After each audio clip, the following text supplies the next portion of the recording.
নমস্কার, আশা করছি আপনারা সকলে খুব ভালো আছেন। একটা নতুন ভিডিওতে আপনাদের সকলকে স্বাগত। আজকে দেশের বাড়িতে আমাদের তৃতীয় দিন, আর সকালবেলা ঘুম থেকে উঠে দেখলাম ওয়েদারটা এতটাই সুন্দর, তাই মামনির সাথে এসেছি দেশের বাড়ির বাগানটা ঘুরতে। আমি না খাওয়ার পরে আম চিনতে পারি, জানেন, বাইরের থেকে দেখলে ঠিক বুঝতে পারি না কোন আমটা কোনটা। তো মামনি আজকে আমাকে বাগান থেকে আম চেনাতে নিয়ে এসেছে। দেশের বাড়ির বাগানটা বিশাল এলাকা জুড়ে, তার মধ্যে বেশিরভাগটাই হিমসাগর আমের গাছ, তবে 3-4টে অন্য প্রজাতির আম রয়েছে।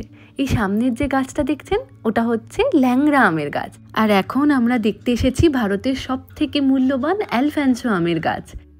আমগুলো এখন কাঁচা অবস্থাতে রয়েছে, পেকে যাওয়ার পর নাকি এগুলো পুরো গোলাপি রঙের হয়ে যায়। এটা সম্পূর্ণ আলাদা দেখতে, হিমসাগরের মতো না। ওই বাগানে ঘুরলেই চিনে যাবে, আমি তো ওই করে চিনতাম। এগুলো পরিপক্ক হতে এখনো অনেক দেরি আছে। আমরা আর 1-2 দিনই এখানে আছি, তাই এবছর আর আপনাদেরকে দেখানো হলো না। তবে পরের বছর অবশ্যই চেষ্টা করব এই আম পাকলে কীরকম রঙটা হয় আপনাদেরকে দেখাতে। গাছটা পুরো আমেই ভরে আছে দেখুন। আর অদ্ভুতভাবে কালকে অত ঝড়ের পরেও একটা আমও মাটিতে পড়েনি, জানেন। চলুন, বাড়ি ফিরে চলে এসেছি। ওদিকে হালুই ঘরও চলে এসেছেন রান্না করতে, আর এদিকে ছোট কাকিমা বসে গেছে পুজোতে। কি সুন্দর জবা! আমি এত সুন্দর মানে স্থলপদ্ম লাগছে, আমি তো স্থলপদ্মই ভেবেছিলাম। কতগুলো নৈবেদ্য হয়েছে? 8টা নৈবেদ্য হয়েছে। আজকে চারপাশের ওয়েদারটা এতটাই মনোরম, বাবা বললেন দেশের বাড়ির পুকুরে মাছ ধরবেন। এখানে তারই প্রস্তুতি করছেন, তার ফাঁকে আমিও একটু বাবার কাছ থেকে শিখে নিচ্ছি আর কি। এখানে মাছের খাবার, হ্যাঁ, এই সর্ষের খোল, আচ্ছা, তার সঙ্গে অন্যান্য আরো মেশাতে হবে। চাল, সর্ষের খোল গুঁড়ো করবার পর বাবা এখানে তাওয়াতে একটু নাড়াচাড়া করে নিচ্ছেন, আর মামনি এদিকে করছে পাট শাক রান্না। মাটির উনুনে কাঠ করা আছে। হ্যাঁ, কাকিমার ওই যে ওই দুটো রান্না করে দুটো গ্যাসও আছে। আচ্ছা, ভাতটা হয় টাকা। হ্যাঁ, মটন এনেছে, ওটা ওইদিকে রান্না হচ্ছে। মটন না খাওয়ার লিস্টে তো 3-4 জন আছে, ওই জন্য তাদের জন্য পাবদা মাছ। দেশের বাড়িতে 2টো রান্নাঘর, তার মধ্যে এটা একটা, আর আরেকটা রয়েছে যেটা বেশ বড়। তার মধ্যে সব থেকে আকর্ষণীয় জিনিস হচ্ছে এই জানলাটা। ধরুন আপনি কখনো শিঙি মাছের ঝোল রান্না করছেন, মনটা হয়তো একটু খারাপ, কিন্তু এই জানলা দিয়ে একবার বাইরের দৃশ্য দেখে নিলেই মনটা ভালো হয়ে যাবে। কমপ্লিট হয়নি। এবার একাঙ্গি কি? এইটা একাঙ্গি, এইটা একাঙ্গি কোনো গাছের কিছু, গাছের গোড়া, আদা হলুদের মতন হয়। আচ্ছা, এইটা আছে, এটাও মাছের চা। আচ্ছা, আর এইটা ব্রেডটাও, ওটা মাছের টোপ। সুন্দর একটা গন্ধ বেরোচ্ছে, এলাচ আদা সব মেশানো একটা গন্ধ। এইটা এই যে মেশাতে হবে। এই যে এখানে একাঙ্গি গুঁড়ো করা হয়ে গিয়েছে। বাবা বললেন সর্ষের খোলের হাফ এই একাঙ্গির সঙ্গে মেশানো হবে, আর বাকি অর্ধেকটা ওই কালো রঙের যে মাছের খাবারটা আনা হয়েছে তার সাথে মেশানো হবে। এটা নিয়ে তেঁতুলের মতন গন্ধ, তেঁতুল গন্ধ না? মেথি ঘুরবত দেখে তো টেস্টি মনে হচ্ছে না, কিন্তু মাছের জন্য টেস্টি মনে হয়।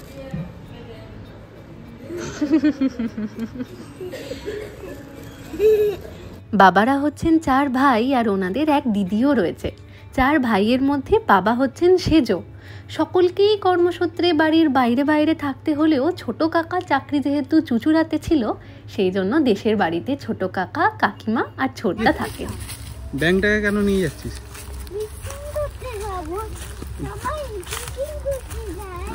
বড় মাছওয়ারা এসেছে। আজকে সকাল সকাল সব মাছ ধরা হবে, সেই জন্য মাছের চার বানিয়ে সবাই ওই পুকুরের ধারে গেছে। আমরাও যাচ্ছি এখন।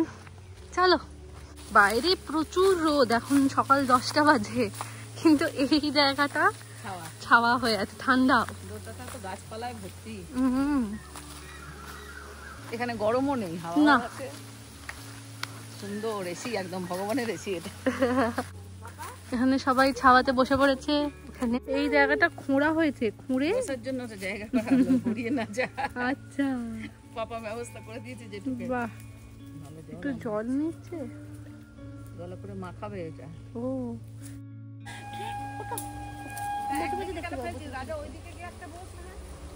ট্রেন আসছে রিভু। মাছ ধরতে গেলে কত রকমের প্রস্তুতি করতে হয় বলুন। তারপর ছিপ ফেলে ঘন্টার পর ঘন্টা মাছের অপেক্ষায় বসে থাকা।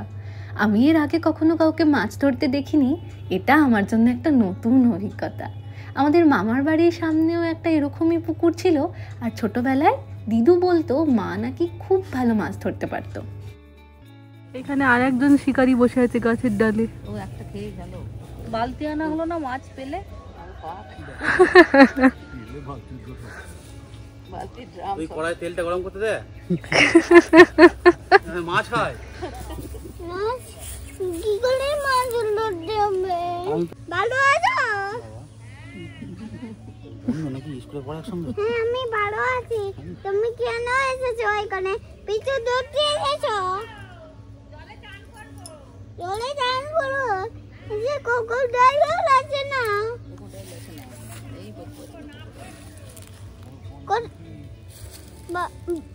দেখি তোমার দেখি। তুমি কি করছো? চান করবে, চান করবে? তুমি চানি করবে?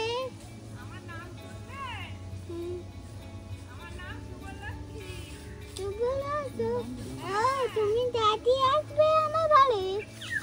মা বাড়ি আসবে? হ্যাঁ গেলে তো ভালোই হতো। সবাইকে নেমন্তন্ন করেও। দীর্ঘ অপেক্ষার ফলস্বরূপ একটা মাছ ছিপে উঠেছে, ছোট্ট একটা তেলাপিয়া। কোনখানটা মাছের মুখে আটকায়?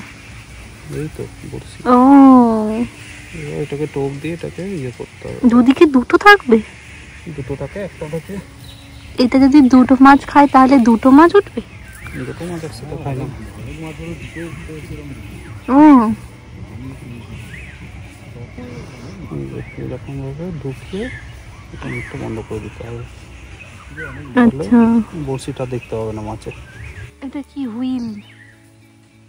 এটা হচ্ছে পাতনা, এটা ভাসে।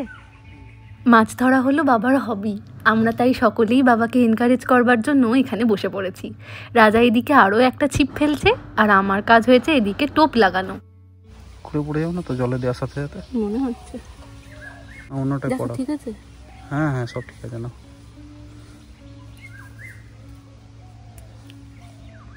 মাছও আজকাল ব্রেড খাচ্ছে। হ্যাঁ, মামনিও আর থাকতে না পেরে আরও একটা ছিপ নিয়ে চলে এসেছে বাবার পাশে বসে মাছ ধরবে।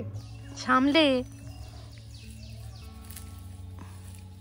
এই ছিপটাতেই বড় মাছটা উঠবে মনে হচ্ছে মামনি। পুরো ভিতর গিয়ে ছিপ ফেলবে না? প্রায় 2 ঘন্টা ধৈর্য ধরে বসে থাকবার পর যখন মাত্র দুটো মাছই উঠলো, তখন মাছের টোপকে ছাগলকে খাইয়ে আমরাও রওনা দিলাম বাড়ির পথে। চিনতে পারবি যারা বাড়ির, এই যে বাড়ির এই গাছের আমটা দেখ, কাঁচা পাকার রং এই আছে, হাফ পাকা হাফ কাঁচা। ওইগুলো হয় পুরোটা সবুজ, পরে হলুদ হয়ে যায়। ওগুলো কার বাড়িতে? এই ঘরটা আমাদের। কাল থেকে আম পাড়া শুরু হবে, আম পাকানো হবে এখানে, তারপর বাজারে যাবে বাছাই করে।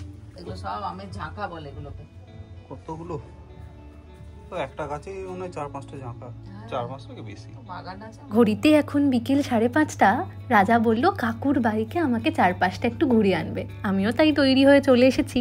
কাকুর বাইকের প্রতি অসম্ভব যত্ন। বাইকটার বয়স বোধহয় আমার থেকেও বেশি হবে, কিন্তু দেখুন, দেখলে একটুও বোঝা যায় না বাইকটা এত বছরের পুরনো। আমরা কোথায় যাচ্ছি? মেডিসিন আনতে যাচ্ছি। আমরা পরশুদিন এখান থেকে বাড়ি ফিরে যাচ্ছি, তাই যাওয়ার আগে গ্রামের সৌন্দর্যটা আরও একবার উপভোগ করার সুযোগটা আর হাতছাড়া করলাম না। সামনের গুলো পাট শাক। আচ্ছা কি করে এসেছে?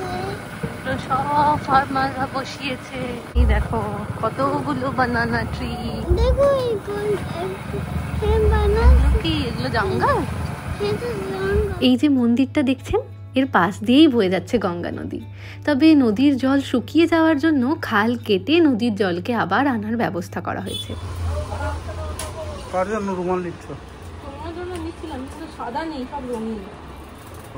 ঠিক ঠিক আছে, সাদা নিয়ে কি হবে, ঘাম মুছে করতে।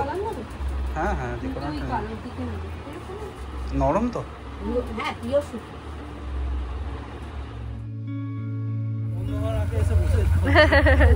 চলুন আজকের ভিডিওটা তাহলে এখানেই শেষ করছি। আজ তাহলে আসি, আবার আসবো নতুন একটা ভিডিও নিয়ে। ততক্ষণ সকলে সুস্থ থাকবেন, সচেতন থাকবেন আর সকলের খেয়াল রাখবেন। ভালো লাগলে ভিডিওটাকে একটা লাইক করে চ্যানেলটাকে সাবস্ক্রাইব করতে পারেন।